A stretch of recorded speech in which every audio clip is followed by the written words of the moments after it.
साथियों, जिस शख्स से मैं आपकी आज मुलाकात करवाने जा रहा हूँ वो शख्स सोशल रिफॉर्मर है।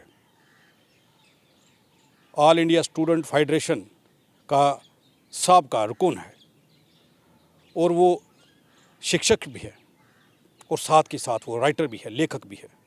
इतनी सारी चीज़ें जब किसी व्यक्ति के पास होंगी या किसी व्यक्ति के अंदर होंगी तो जाहिर है कुछ ना कुछ तो होगा।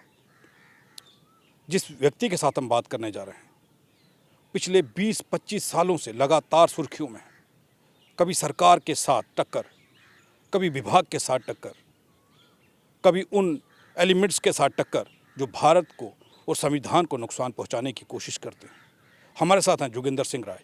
उनसे बात करते हैं, जानते हैं कि जोगिंदर सिंह राय आखिर ऐसा क्यों करते हैं। जोगिंदर सिंह राय, बहुत बहुत स्वागत है। शुक्रिया संसार जी कि आपने अपना कीमती वक्त दिया और मुझे अपनी बात रखने का मौका दिया। जोगिंदर सिंह राय, पहला सवाल, 15-20 साल से लगातार सुर्खियों में है आप। सुर्खियों में रहने का कारण क्या है? क्यों सुर्खियों में रहते हैं? कभी एलजी प्रशासन के साथ सुनने में आता है कि आप टक्कर ले रहे हैं, कभी मौजूदा गवर्नमेंट के साथ टक्कर होती है आपकी, कभी विभागों के साथ टक्कर रहती है आपकी। ये कारण क्या रहते हैं? नहीं, ऐसा नहीं है कि मेरा कोई एलजी प्रशासन के साथ या अपने विभाग के साथ कोई 36 का आंकड़ा है। मैं खुद एक सरकारी मुलाजिम हूँ और मेरे कुछ दायित्व हैं एक सरकार में रहकर कि मैं खुद एक सरकार और सरकार की पॉलिसी को इम्प्लीमेंट करना मेरा खुद का काम है। तो जो भी सरकार की पॉलिसी और नीति होती है उन पे हम काम करते हैं और उसको करेक्ट करने की कोशिश करते हैं कि वो सही ढंग से इम्प्लीमेंट हो जाए। और मैं एक सरकारी कर्मचारी होने के साथ साथ एक शिक्षक हूँ। जो भी जिम्मेवारियाँ सरकार की तरफ से या विभाग की तरफ से दी जाती हमें उनको मैं सही ढंग से निभाता हूँ और बच्चों के फ्यूचर को ब्राइट करने की हम पूरी कोशिश करते हैं। लेकिन कुछ ऐसे असामाजिक तत्व हैं जिनको मेरी विचारधारा से परेशानी हो सकती है। वो लोगों को अक्सर मेरे साथ इस विचार का आपस में टकराव होने के कारण वो मुझे बदनाम करने की कोशिश करते हैं। मैं एक अमन पसंद, सत्यवादी, निष्ठावान और अहिंसावादी इंसान हूं और सामाजिक परिवर्तन में हमेशा बदलाव की कोशिश करता हूं और ये पहले भी था, अब भी है और आगे भी करता रहूँगा।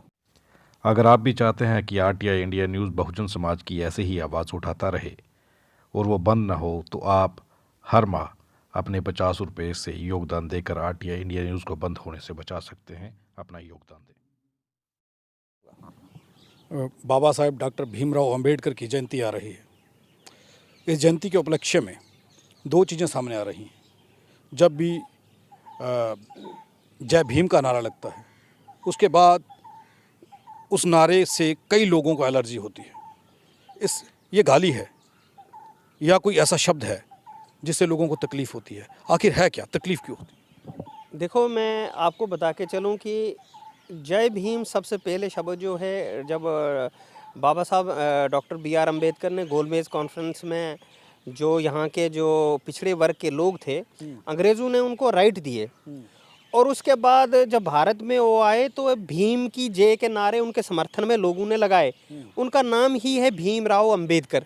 तो भीम, जैसे कि कोई कहता है कि जय भीम कहा गया, तो उसके बाद ये लफ्ज़ एक वजूद में आने लगा कि जय भीम की एक बात से लोगों तक एक मैसेज कन्वे किया आने लगा। मैं आपको बताता चलूँ कि जय भीम कोई राजनीतिक या कोई पॉलिटिकल नारा या कोई किसी के लिए गाली गलौच नहीं है या किसी व्यक्ति विशेष, किसी जाति, किसी समुदाय, किसी क्षेत्र का भी इस पे अधिकार नहीं है। जय भीम एक क्रांति है, संविधान को बचाने की बात करता है और जय भीम एक प्रण है कि हम लोग संविधान की रक्षा करें और एक आदर्शवादी और एक अच्छे समाज की स्थापना करें, इसकी विचारधारा में रहकर। और दूसरा ये बात है कि संविधान अपने आप में एक, जय भीम जो है अपने आप में एक बदलाव की बात भी करता है, जिससे ये पता लगता है कि जो अंधविश्वास है, पाखंड है, चमत्कार है, ऊंच नीच है, भेदभाव की बात करते हैं, या चाहे वो जाति भेद हो, चाहे लिंग भेद हो, चाहे अंतर्राष्ट्रीय स्तर पर भी हो, ये उसके विरोध में है। क्योंकि हम जय भीम की बात लेकर संविधान को प्रमोट करने की बात करते हैं और हम सबको लेकर साथ चलने की कोशिश करते हैं कि जय भीम के साथ एक अच्छा राष्ट्र की स्थापना हो, संपूर्ण हो, संपन्न हो, समाजवादी हो और समता और समानता की बात रखे जाए ताकि सब तक ये मैसेज हो। जय भीम जो है ये किस्म की अंबेडकर के विचारों को समर्पित है ये बात। हाँ, अंबेडकर की विचारधारा को आगे बढ़ाना जो समानता, स्वतंत्रता और न्याय पर आधारित है, ये वो जय भीम है कि जिस डॉक्टर बी आर अम्बेडकर ने भारत के संविधान की रचना की, उन्होंने पूरे दुनिया का दौरा किया और जो अच्छी बातें थी उन्होंने लाई, और जो उससे पहले संविधान यहाँ पे चल रहा था उसको उन्होंने ख़त्म किया और ऐसे संविधान की मतलब रचना की जो सब नागरिकों के लिए बराबर है और जिस संविधान में सब नागरिक एक जैसे हों। मतलब अच्छा, एक जय भीम का असली मूल मकसद है। एक चीज़ तो ये हुई, दूसरा ये है कि आप लोगों के धार्मिक जो मुद्दे हैं उन पर टिप्पणी करते हैं, उन लोगों की भावनाएं आहत होती हैं। सोशल मीडिया पर कई चीज़ें आप ऐसी लिख देते हैं, ये इल्ज़ाम है लोगों के, ये चर्चा होती है। लोग कहते हैं कि जोगिंदर सिंह राय जो हैं वो लोगों के सेंटिमेंट्स हर्ट करते हैं, वो लोगों के धार्मिक जो सेंटिमेंट है उनको हर्ट करते हैं, उनके ऊपर टिप्पणी कर देते हैं जिससे उन लोगों को तकलीफ़ होती है। ऐसा क्यों करते हैं? नहीं, ऐसा तो नहीं है, क्योंकि मैं आपके माध्यम से ये बात बताना चाहूँ कि मैं किसी भी जाति, किसी व्यक्ति विशेष, किसी समुदाय और किसी धर्म या किसी पंथ के खिलाफ नहीं हूँ। मैं उस सिस्टम के खिलाफ हूँ जो सिस्टम जो है जो विचारधारा है वो पिछड़े तबकों के लोगों के खिलाफ काम करती है, जो दलित है, शोषित है, वंचित है, पिछड़े अति पिछड़ों के खिलाफ जो काम करती है। हम सत्ता परिवर्तन के हक में नहीं, हम व्यवस्था परिवर्तन के हक में हैं कि समाज में बदलाव आए और समाज में जो सामाजिक समरसता है हम उसके हक में नहीं है, सामाजिक न्याय व्यवस्था के हक में है कि सबको न्याय मिले, चाहे वो अगड़ा हो, चाहे पिछड़ा हो, चाहे छोटा है, चाहे बड़ा है, चाहे वमेंस हैं, चाहे पूर हैं, विडोज हैं, सबको एक जैसी ट्रीटमेंट की हम बात करते हैं। तो अगर मैं अंधविश्वास के खिलाफ कोई बात करता हूँ, कोई हाइपोक्रेसी की बात करता हूँ, सुपरस्टिशंस की बात करता हूँ, यानी वो जो चीज़ है जो अस्तित्व में नहीं है हमें उस पर यकीन नहीं करना है। हमने तर्कवादी विचारधारा की बात करनी है, रेशनल बात करनी है, साइंटिफिक बात करनी है और अनुभव के आधार पर अपनी बात रखने का हमको पूरा अधिकार होना चाहिए, और वो भी संविधान के दायरे में, क्योंकि आर्टिकल 14 से लेकर 21 तक इस बात की गारंटी करता है कि हमको अपनी बात रख सकते। हो सकता है किसी को ये बात पसंद आए या नहीं आए, लेकिन हमें पूरा हक बनता है कि हम अपनी बात रखें। लेकिन उससे अगर दूसरे के सेंटीमेंट वो हार्ट होते हैं, हम उन बात का भी मतलब ध्यान रखना चाहिए। लेकिन ऐसी कोई बात नहीं कि मैं किसी के खिलाफ वो बात लिखता हूँ। अलबत्ता ये कोशिश हो जाती है कि जब हम समाज की बात करते हैं या अंधविश्वास की बात, क्या ये धर्म है क्या? तो धर्म की व्याख्या तो कुछ और ही है वेदों और शास्त्रों में। तो धर्म का मतलब होता है धारण करना, अच्छाई को अपनाना है, और हम हमेशा यही कोशिश करते हैं कि सत्य, दया, अहिंसा, समानता, स्वतंत्रता और न्याय के आधार पर सब लोग एक साथ चलें और एक अच्छे समाज का निर्माण हो जो राष्ट्र हित में हो, मानव हित में हो, समाज में हित हो, राष्ट्र कल्याण में हो, और इसको हम राष्ट्र धर्म बनाएंगे ताकि संविधान के दायरे में रहकर सबकी बराबरी की बात हो। जो किसी की किसी में आस्था है वो भी अगर अपनी जगह कोई करता है उससे भी हमारा कोई गिला शिकवा है, लेकिन आप अपनी विचारधारा हम पे नहीं थोप सकते हैं। आपको अपनी जगह बात करने का अधिकार है। मुझे अपने राइट्स से, मेरे ड्यूटीज़ के साथ मुझे राइट्स का भी अपना ध्यान रखता हूँ मैं। जोगिंदर सिंह, जब आप ये सब जानते हैं, फिर आपकी जो कलम है उस कलम से ये गर्म शब्द, उस कलम से ये कड़वे शब्द क्यों निकलते हैं? ना ही ऐसी कोई बात कहते हैं जिस वजह से किसी खास कम्युनिटी के या किसी की भावनाओं में आहत हो। इनको हम टोटली रिग्रेट करते हैं और मैं कंडेम्ड करता हूँ ऐसी बातों को। अलबत्ता हम समाज के अंदर समानता स्थापित करने की अक्सर बात करते हैं, और जो लोग ऐसे लोग हैं जो अपने आप को स्पिरिटी क्लेम करते हैं, हम उनको भी कहते हैं कि बहुत बड़ा प्लेटफार्म है, आप आइए और इन बातों का सोल्यूशन निकालिए। जब तक हम बैठेंगे नहीं, एक दूसरे के साथ बात नहीं करेंगे, तो हमारा सोल्यूशन जो है वो निकल नहीं सकता है। लेकिन एक दायरा है, आर्टिकल 19 और 14 हमको इस बात का राइट्स देता है कि दायरे में रहकर सम रिस्ट्रिक्शन के लेकर आप अपनी बात रख सकते हैं, और ताकि वो किसी को बुरी न लगे और उसका समाज पर एक प्रभाव हो। और सामाजिक न्याय व्यवस्था के बदलाव के लिए हम लगातार प्रयास कर रहे हैं और लगातार इस पर काम करते रहेंगे। ये मेरा वादा है कि मैं इसके लिए आखिरी दम तक लड़ता रहूँगा। मैं एडमिनिस्ट्रेशन को भी ये बात बताता हूँ और अपनी जो डिपार्टमेंट में उनको भी क्लियर है, मैं एक शिक्षक बन के रहना चाहता हूँ और सामाजिक सेवा करने के लिए मेरा जो दायित्व है वो मैं करता रहूँगा, और अपनी बात जो है वो समाज के हित में और राष्ट्र के हित में रखता रहूँगा। क्योंकि लगता है ऐसा है, लाखों एम्प्लॉयज़ हैं, टांगे कांपती हैं लोगों की, सरकार की गलत नीति के खिलाफ बोलते हैं, टांगे कांपती हैं अपने विभाग की गलतियों को दिखाने या उनके ऊपर रोशनी डालने में। तो आप खुलकर के बेबाक होकर के ये बातें करते हैं। नहीं, ऐसा नहीं है। ये संविधान हमें इस बात की इजाज़त देता है और हम दायरे में रहकर जिस विभाग में काम करता हूँ उसकी कोई सफरिंग नहीं होनी चाहिए, उसके मेरी वजह से डिपार्टमेंट को कोई नुकसान नहीं होना चाहिए और हम पार्ट टाइम में ये काम कर सकते हैं। और इसके लिए सरकार खुद ही कहती है कि आपको एक अच्छा सामाजिक न्याय की बात करनी चाहिए, आप एक एक्टिव आदमी होने चाहिए, हेल्पिंग एटीट्यूड आपका होना चाहिए। तो ये हम करते रहते हैं और सामाजिक बदलाव की हमेशा बात करते रहते हैं। तो सामाजिक बदलाव एक ऐसा बात है कि जिससे समाज के हर तबके की अपलिफ्टमेंट होनी चाहिए, चाहे वो कोई भी हो गरीब। तो इससे क्या होगा कि इस समाज के अंदर एक यूनिटी बनेगी और जब आप यूनिटी बनाने की बात करोगे तो क्लेश जो होंगे वो ख़त्म हो जाएंगे और राइट्स के साथ साथ आपने ड्यूटी भी करनी है और ड्यूटीज़ को समझकर वो लोगों तक पहुंचाना भी है। और जब आप हेल्प हर किसी की करोगे तो हेल्प में क्या होगा कि आप लोगों की नज़रों में आओगे और आप सत्य के मार्ग पर चलने की कोशिश करोगे और अनुभव के आधार पर सारी बातों को आप तर्क रख सकते हो। अच्छा, एक चीज़ ये है, संविधान की पिछले 15-20 साल से ज़्यादा चर्चा हो रही है। हर व्यक्ति बात करता है कि हम संविधान को मानते हैं, हर व्यक्ति ये कहता है कि हमें संविधान से इंसाफ मिलेगा। एक आम व्यक्ति के और एक राजनीतिक व्यक्ति के और मौजूदा भारत सरकार की नज़र में संविधान किस प्रकार ये सब संविधान को देख रहे हैं अलग अलग एंगल से, और आप कैसे? देखो, कॉन्स्टिट्यूशन जो है इसका एक कॉन्ट्रैक्ट है लोगों सरकार से कि लोगों को कैसे, लोगों के ऊपर कानूनी तरीके से उनकी पॉलिसीज़, उनके रूल्स को कैसे इम्प्लीमेंट करना है। मैं आपको बताता चलूं कि संविधान एक ऐसा डॉक्यूमेंट है जिसका सोशल कॉन्ट्रैक्ट है सरकार के साथ और लोगों के आपस के बीच में। तो जो भी सरकार भारत के अंदर चल रही है वो किसी रिलीजियस बुक से नहीं चलेगी, तो ना ही चलनी है, वो चलेगी संविधान के थे। और संविधान जो है ये एक ऐसा डॉक्यूमेंट है जो समाज के हर तबके को लेकर चलता है और संविधान के जो प्रेम्बल हैं, जो डेमोक्रेटिक उसकी वैल्यूज़ हैं, वो अंगीकार उसने भारत को अंगीकार किया है और लिबर्टी, इक्वलिटी और फेटर्निटी के मूल्यों के साथ उसको स्वीकृति दी गई। जब डॉक्टर साहब बी आर अम्बेडकर ने, बाबा साहब ने ये भारत का संविधान लिखा तो उन्होंने कहा था राजनीतिक अस्तित्व के साथ साथ मैंने सामाजिक और आर्थिक स्थिति को उभारने के लिए पर उन्होंने काम किया था। लेकिन उसमें सबसे बड़ी बात उनकी जो आती है डॉक्टर अंबेडकर की, कॉन्स्टिट्यूशन का जो फोकस है वो कॉन्स्टिट्यूशन का वो है सुपरमेसी ऑफ कॉन्स्टिट्यूशन, कि इस कॉन्स्टिट्यूशन से कोई भी ऊपर नहीं है।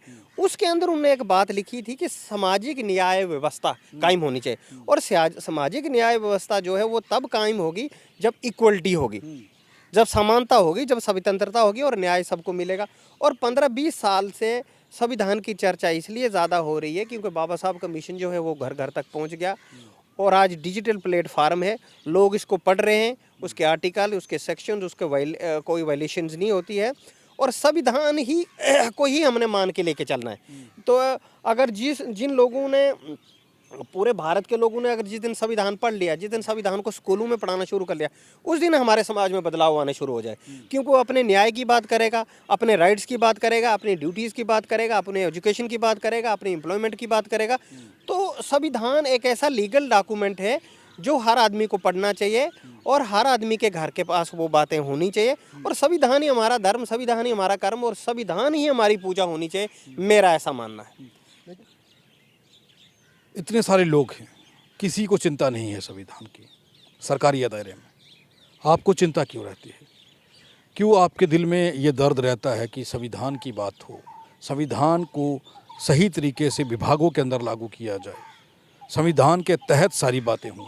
ये आप क्यों चाहते हैं, जबकि पूरा का पूरा विभाग, पूरी की पूरी सरकार ये नहीं चाहती कि संविधान के तहत देश चले? जो हो रहा है, जो देश की स्थिति इस वक्त है, अगर देखा जाए तो संविधान की धज्जियां उड़ रही हैं। देखो, संविधान इसलिए हम चाहते हैं और इसलिए वो इम्प्लीमेंट हो ताकि हर समाज के हर तबके के हितों की रक्षा उसमें अनिवार्य कर दी गई है। अगर आप किसी और डॉक्यूमेंट की बात करते हैं या उसके बिफोर बात करते हैं कि इंडिपेंडेंस से पहले जिस टेक्स्ट से या जिस बुक से भारत का एक सिस्टम चलता था, उसमें सब समाज के लिए बराबरी नहीं थी। तो उसमें एक ऐसा सिस्टम डिग्रेडिंग सिस्टम था, और डिग्रेडिंग सिस्टम में जो एक पर्टिकुलर या एक दो कम्युनिटी थी उनको उसमें राइट्स थे और बाकियों के लिए ड्यूटीज थी। तो वो ऐसे चल रहा था और उसको वो आखिरत मानकर भी चले थे। और तो जब आप किसी बात को आखिरत मानेंगे या सेंसिटिव आप स्टेबिलिटी की बात करेंगे तो वो बात फिर वो उससे वो जो प्रताड़ना है या अत्याचार है वो लगातार सदियों से सदियों चलता रहेगा। संविधान जो है वो किसी के साथ ज्यादती, किसी के साथ भेदभाव, ऊंच नीच नहीं करता है। इसीलिए संविधान जो है सबके हितों की रक्षा करता है, और चाहे औरत हो, चाहे बच्चे हैं, चाहे बूढ़े हैं, चाहे जवान हैं, तो उसमें हर किसी के लिए न्याय संगति है। तो संविधान अगर पूरी तरीके से भारत में लागू हो जाएगा तो आपको डेमोक्रेसी रियलाइज होगी, और डेमोक्रेसी जब रियलाइज होगी तो आपको अपने हक मिलेंगे। मतलब आपका कहना है कि अभी डेमोक्रेसी नहीं है। अब जब पूरी तरीके से इम्प्लीमेंट होगा तो डेमोक्रेसी आ जाएगी। तो ये नहीं कह रहा हूँ कि डेमोक्रेसी नहीं है, डेमोक्रेसी को लागू करने का यही फायदा है कि कॉन्स्टिट्यूशन को प्रॉपर तरीके से इम्प्लीमेंट किया जाए, और ये सरकार की जिम्मेदारी बनती है कि वो इस पे काम करे। दोनों चीजें एक दोनों चीजें एक नहीं है, दोनों चीजें एक नहीं है। यहाँ तो डेमोक्रेसी नहीं है, आप कह रहे हैं लागू किया जाए, एक तरफ आप कह रहे हैं कि डेमोक्रेसी है, पूरी तरीके से लागू नहीं किया जा रहा। मैं कह रहा हूँ कि डेमोक्रेसी रियलाइज होगी, फिर फुली रियलाइज होगी, अभी रियलाइज नहीं हो रही। तो डेमोक्रेसी जब तक पूरी काम नहीं करेगी तो कहीं को ऐसा लगता है कि शायद ये उस तरीके से काम नहीं हो रहा है। तो कॉन्स्टिट्यूशन को इम्प्लीमेंट करने के लिए सरकार की जिम्मेदारी बनती है, और उसमें मैं खुद भी हूँ। तो हम तभी जाकर ये इम्प्लीमेंट करने की बात करते हैं, और इस पर काम भी हो रहा है। और डेमोक्रेटिक ह्यूमन राइट्स वायलेशन से दुनिया नहीं सुधरेगी, डेमोक्रेटिक ह्यूमन राइट्स को संविधान के दायरे में लाकर दुनिया सुधरेगी। कि जब हर किसी को राइट्स मिलेगा, हर किसी की डिग्निटी रिस्टोर होगी, इक्वलिटी उसको होगी, प्रॉपर्टी के राइट्स होंगे, सेल्फ कॉन्फिडेंस उसका डेवलप होगा, सेल्फ रिस्पेक्ट होगी, तभी जाकर जो है समाज में प्रगति होगी और एक अच्छा राष्ट्र बनेगा, और अच्छे समाज जो है वो उसमें भारत का निर्माण में सहयोग करेगा। नरेंद्र मोदी तो ये खुलकर कह रहे हैं कि ये देश संविधान से चलेगा, ये लोकतांत्रिक देश है, ये लोकतंत्र से चलने वाला देश है, ये संविधान से चलने वाला देश है। तो फिर किस तरीके की डेमोक्रेसी? नहीं, वो लोकतंत्र मीन्स क्या है, डेमोक्रेसी। तो वो तो बात करते हैं तो हम उनकी बात को समर्थन में लेते हैं कि डेमोक्रेसी जो है वो ग्राउंड लेवल पर इम्प्लीमेंट होनी चाहिए, डिसेंट्रलाइजेशन होनी चाहिए। नहीं, वो कर रही है सरकार, तो वो जब कर रही है तो हम भी उसमें भागीदारी है कि इस बात को हमारा भी दायित्व बनता कि हम इस बात को करें और संविधान को घर तक पहुंचाए जिनको ये पता नहीं, ताकि उनको भी अपने राइट्स और ड्यूटी का पता हो। वो सारा काम सरकार थोड़ी करेगी, कुछ इंसान के भी फ़र्ज़ हैं, कुछ उनके भी राइट्स हैं, ताकि वो अपनी भी ड्यूटीज़ को पढ़ें। राइट्स तो ठीक है, लेकिन ड्यूटीज़ के साथ साथ जब उनको पढ़ेंगे तो उनको लेना आसान होगा। जब कोई लोग मिस इंटरप्रेट कर रहे हैं, मैनिपुलेट्स कर रहे हैं, तो संविधान इसलिए लगना ज़रूरी है, घर घर तक ज़रूरी है, पढ़ना इसलिए ज़रूरी है ताकि उसको लोगों को अपने राइट्स के बारे में पता हो। बाबा साहेब भीमराव अम्बेडकर की जयंती तक ये जोश रहेगा आपके अंदर? उस जयंती के बाद भी ये जोश कायम रहेगा या फिर धीरे धीरे ठंडा होना शुरू होगा? नहीं, हम बाबा साहब के सिपाही हैं और कॉन्स्टिट्यूशन को मानने वाले हैं, संविधान में अपनी आस्था रखते हैं।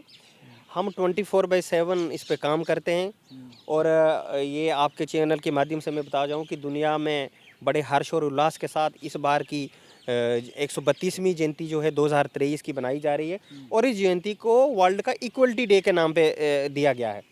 तो संविधान या बाबा साहब की जयंती बनाना हमारा लक्ष्य नहीं है। हमारा लक्ष्य है कि बाबा साहब की विचारधाराओं को घर घर तक पहुंचाना और उस पर काम हो, और बाबा साहब को मूर्ति बनाकर पूजना नहीं है। मैं आपके माध्यम से ये मैसेज देना चाहता हूँ कि जितने भी लोग, चाहे इसको पहले बाद में देखें या बाद में देखने वाले भी और पहले भी देखने वाले, कि बाबा साहब को हमको पढ़ने की ज़रूरत है। बाबा साहब डॉक्टर अम्बेडकर को समझने की ज़रूरत है। जिस दिन हमने डॉक्टर BR अम्बेडकर को समझ लिया, हमने पढ़ लिया, क्योंकि डॉक्टर BR अम्बेडकर ने बुद्धा और कबीर दास को अपना गुरु माना था, और ज्योतिराव फूले उनके राजनीतिक गुरु थे। तो हमको बहुत कुछ सीखने का उनसे मिलता है, क्योंकि अपनी लाइफ में उन्होंने बहुत सारी स्ट्रगल की है। क्योंकि फ्रीडम से पहले की जब बात करेंगे तो वो अंग्रेजी सरकार में काम कर रहे थे, वो कोई क्रांति से कम नहीं था। और अंग्रेजी सरकार के दौरान वो मनुवादियों से भी लड़ रहे थे और ब्रिटिश गवर्नमेंट से भी लड़ रहे थे अपने हक लेने के लिए। तो यहाँ पर आपको बात समझने की ज़रूरत है कि उन्होंने जो पेड़ लगाए, वो पेड़ जो हैं अब सूख रहे हैं, उनके फल हम लोगों ने खाए। अब हम हमारे समाज का, हर व्यक्ति का ये दायित्व बनता है कि इन पेड़ों को पानी दिया जाए, या जो पेड़ ख़त्म हो गए हैं उनको नया पेड़ लगाए जाएं, ताकि हमारी आने वाली पीढ़ी जो उसके फ्रूट्स को फिर इंजॉय करेगी। तो हम उन लोगों की विचारधारा के सख्त खिलाफ हैं जो डॉक्टर बी आर अम्बेडकर के फोटो पे माला और विचारों पे ताला लगाते हैं। डॉक्टर बी आर अम्बेडकर जो है अब हमको राजनीतिक तौर पर या सामाजिक तौर पर नज़र नहीं आ रहे हैं, वो सिर्फ हमको सांस्कृतिक तौर पर नज़र आ रहे हैं। जब भी कोई रैलीज है, कोई कन्वेंशन है, कोई सेमिनार है या पॉलिटिकल रैलीज में उनका इस्तेमाल हो रहा, फोटो लगाकर या टीका लगाकर, हम उन चीज़ों को कंडेम्ड करते हैं और लोगों को बताते हैं कि डॉक्टर बी आर अम्बेडकर का ये सच्चा रास्ता नहीं है। उनका ये रास्ता कि उनकी बुक्स, 100 से भी ज़्यादा बुक्स उन्होंने हमको दिए हैं।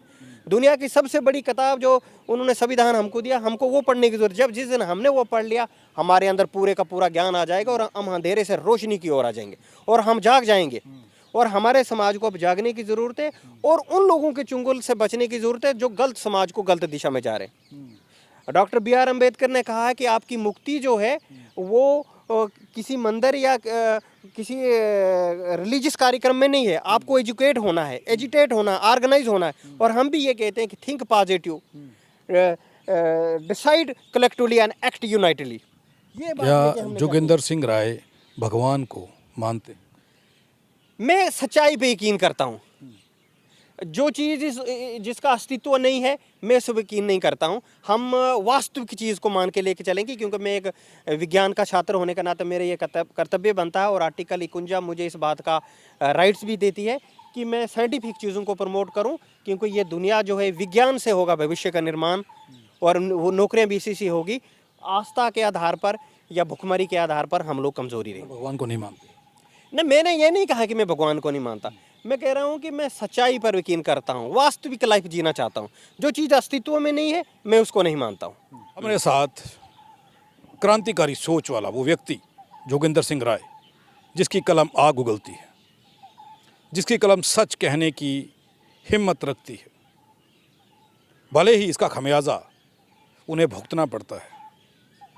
वो चर्चा में रहते हैं, सुर्खियों में रहते हैं, कंट्रोवर्सी में रहते हैं, लेकिन संविधान को मानते हैं, शिक्षा को मानते हैं, इक्वलिटी को मानते हैं और सामाजिक भेदभाव को ख़त्म करने की बात करते हैं। आप इस इंटरव्यू को देखने के बाद अपनी राय ज़रूर दें कि जोगिंदर सिंह राय के जो विचार हैं, जो उनके शब्द हैं, वो आप लोगों को कैसे लगते हैं? क्या वाकई में जोगिंदर सिंह राय जो कहते हैं वही करते हैं? क्या उसी पर उनका फोकस है? क्या वाकई में बाबा साहेब भीमराव अंबेडकर की विचारधारा पर चलने की कोशिश कर रहे हैं जोगिंदर सिंह राय? आप देखते रहें RTI इंडिया न्यूज़, लोकतंत्र का पहरेदार, ताकि हम पहुंचा सकें आप तक वो खबरें जो आप तक नहीं पहुंचती, वो छुपाई जाती हैं, वो खबरें आपको नहीं दिखाई जाती जो हम आपको दिखा रहे हैं। धन्यवाद।